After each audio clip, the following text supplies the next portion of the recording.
¿Qué es lo que pasó en otros lugares? Bueno, ¿qué es lo que pasó particularmente con la presidenta de México? ¿Cuál fue su último mensaje del 2024, pero el primer mensaje que da como presidenta de la República por el cierre de año?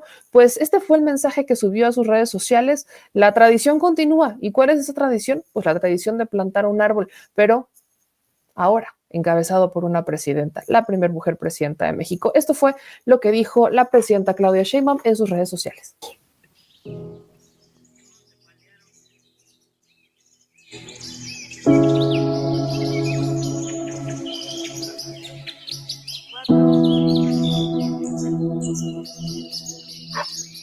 Yo trabajaba en una comunidad rural mientras estudiaba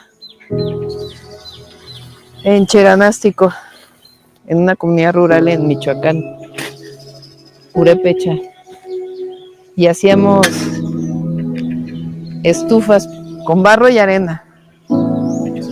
Poníamos un molde de madera y poníamos unas cubetas. Revolvíamos barro con arena de ahí de la comunidad y hacíamos una estufa y le poníamos chimenea con latas y ahí aprendí a paliar.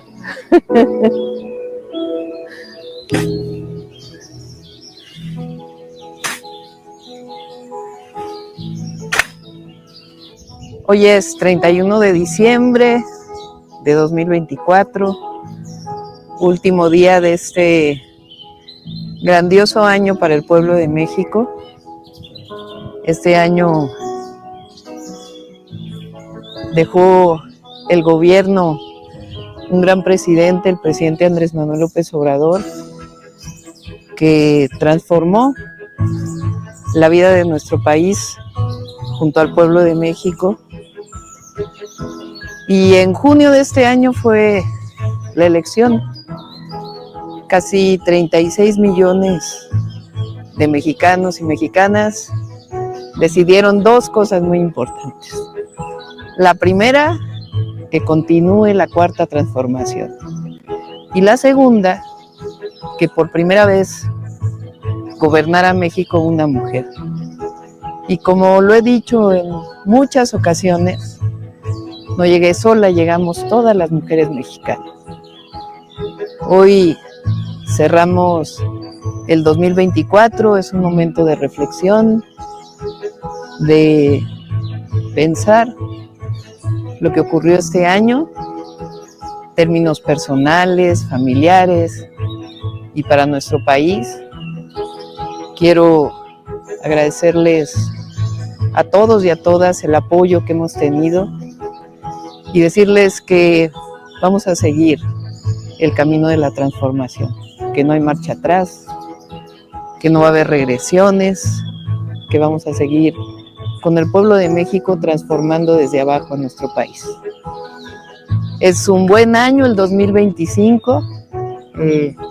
Recuerden que en junio va a ser la elección de personas del Poder Judicial, es decir, jueces, juezas, magistrados, magistradas, ministros y ministras de la Suprema Corte de Justicia de la Nación. Somos quizá el único país en el mundo que de manera democrática va a elegir al Poder Judicial, y eso es algo muy bueno para nuestro país. Es parte de esta transformación profunda y de la vida democrática que estamos viviendo. Quiero desearles a todos, a todas, un feliz año, que la pasen el día de hoy con la familia, con los amigos y todo lo mejor para el 2025. Nos va a ir muy bien.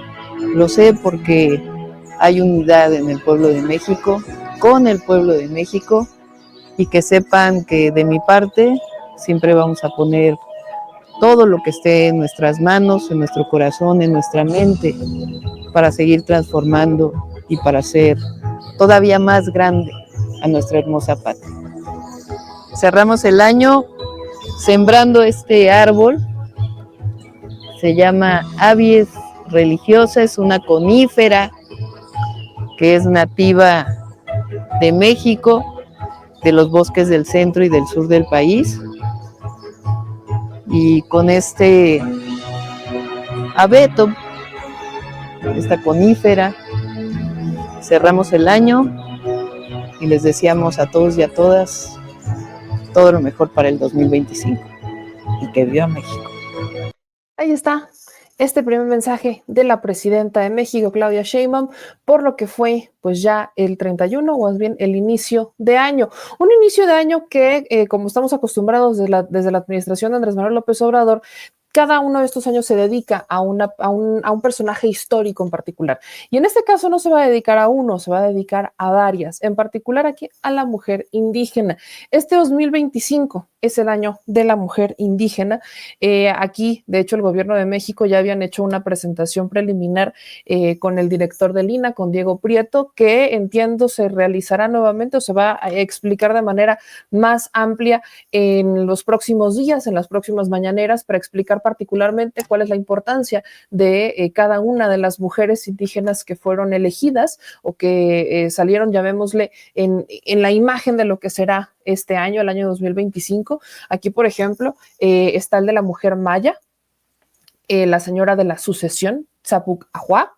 Luego tenemos el de la mujer mexica, de la flor blanca, flor del señor de Moctezuma. También está la mujer mixteca, la señora Seyes Mono, señora mixteca de Huachino, y también va a estar la mujer tolteca, flor de la tierrita tolteca. Entonces, son mujeres, la mujer indígena 2025, el año de la mujer indígena. Me parece muy importante que se le haya dado esa relevancia. Ya entraremos obviamente a detalles de qué es lo que representa cada una de ellas, que lo está explicando Diego Prieto, titular del INAH. Pero hay algo también que viene este 2025 para México y es algo que personalmente he estado esperando demasiado y creo que no me equivoco al decir que ustedes también, y es la reforma electoral. Una reforma electoral porque no nos podemos hacer guajes. Yo sé que seguimos en el modo celebración y 2025 y hay muchas cosas importantes de las que hablar, que ya lo haremos en este programa, solamente para darnos como una entradita de cómo va a estar este año, que insisto, no inicia de la manera más suave ni más sutil, sobre todo en el caso en Estados Unidos, donde al menos hoy se habla de dos atentados que ocurren en Estados Unidos.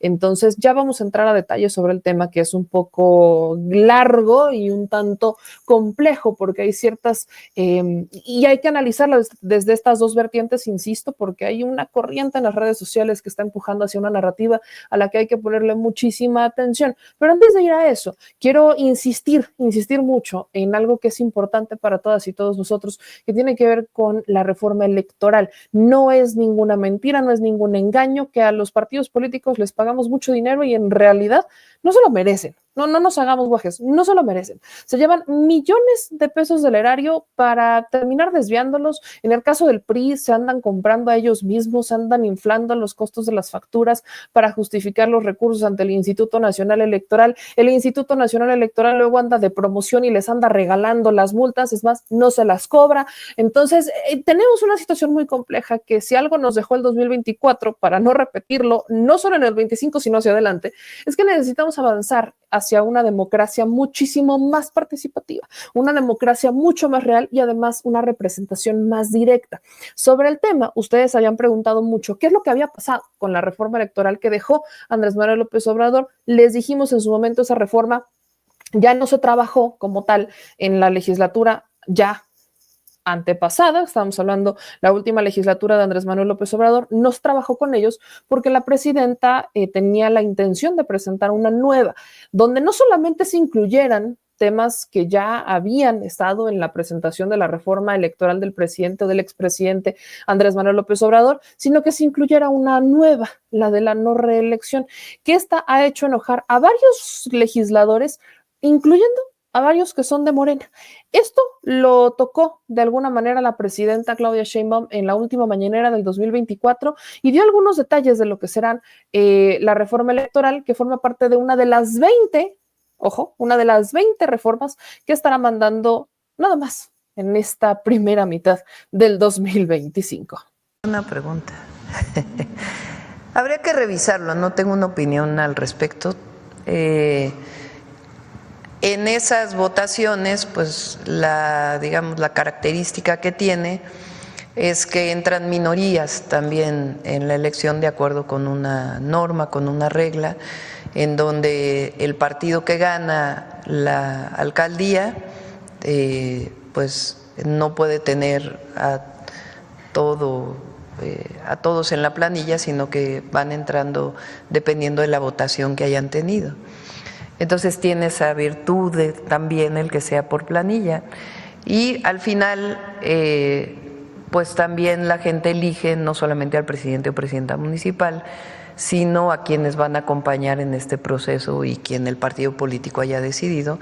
En el caso de los municipios de régimen de elección hay también, obviamente, y particularmente en Oaxaca, de usos y costumbres. Entonces, pues es un buen tema, podría ponerse a discusión. Recuerden que está planteado el tema de la ley electoral, que no se presentó, bueno, presentó el presidente en su momento, el presidente López Obrador, una propuesta, se quedó ahí, no fue ni siquiera votada por las comisiones de la Cámara de Diputados, pero hay temas muy importantes de la reforma electoral que es importante que se discutan, y entre ellos este que planteas para la elección de municipios, que vale la pena discutirlo. Por ejemplo, financiamiento a partidos políticos,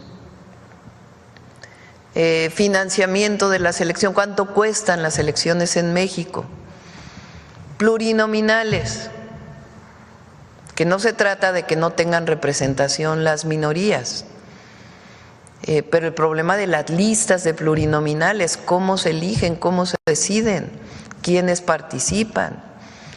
Hay estados de la República, por ejemplo, la Ciudad de México, donde en primer lugar hay una lista de plurinominales, algunos entran de acuerdo con los nombres que establece el partido político, pero quedan los que quedaron en segundo lugar de la votación como diputados en el Congreso local. Entonces, obligas, digamos, a que todos hagan campaña y que vayan al territorio y se ganen su representatividad frente al electorado, frente al pueblo.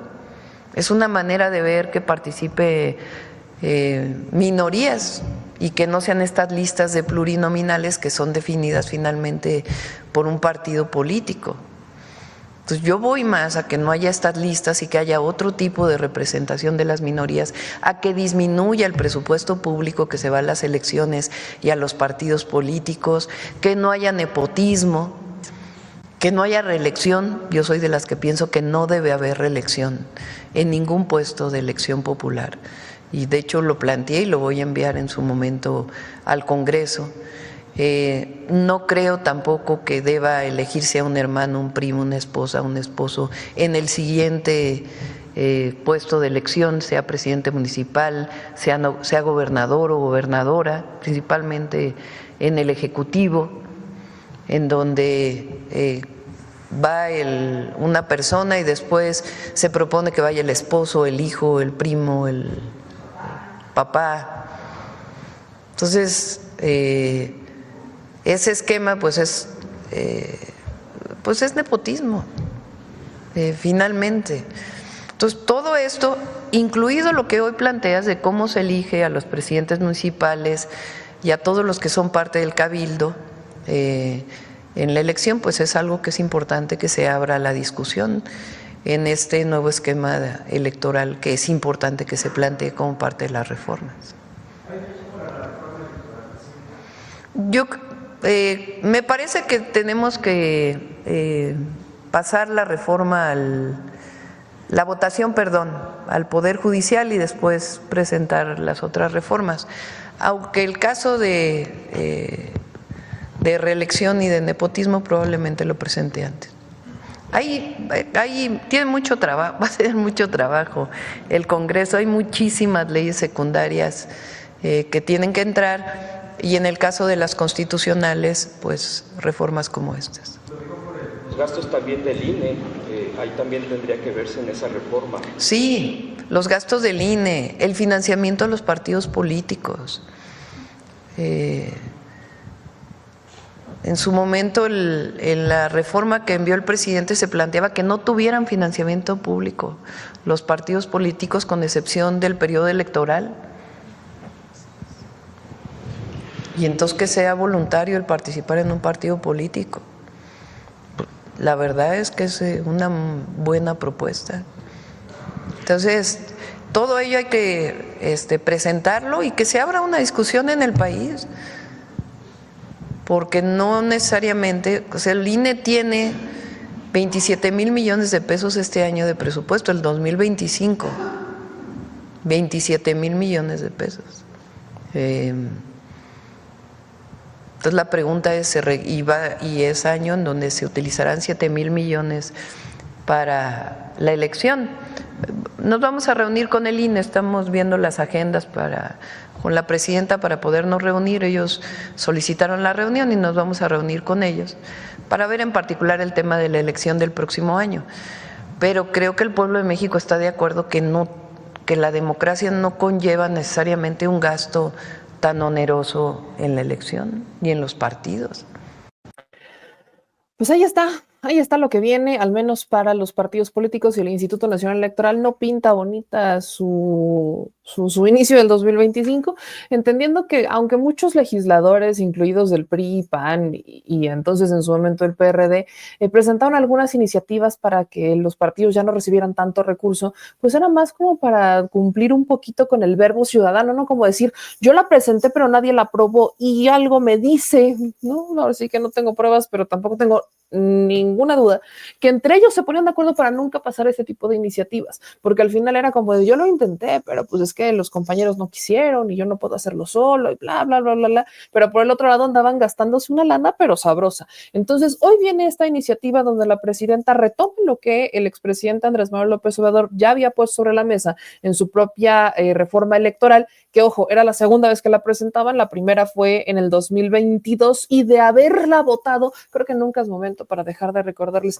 que de haber votado esa iniciativa, de haberla aprobado, hoy el PRD tendría registro, por cierto, y dos, nunca hubieran entrado en un conflicto o en un tema como lo intentaron hacer con el tema de la representación, que nunca fue sobre representación, fue bajo los términos legales en los que ellos dejaron las leyes, pero de haber aprobado la reforma del 22, nunca hubiéramos tenido ese tipo de problemas, el instituto no se hubiera retrasado, digo, todo hubiera sido distinto, pero no quisieron, así que la tercera es la vencida y la tercera la presenta la presidenta con un congreso de mayoría calificada.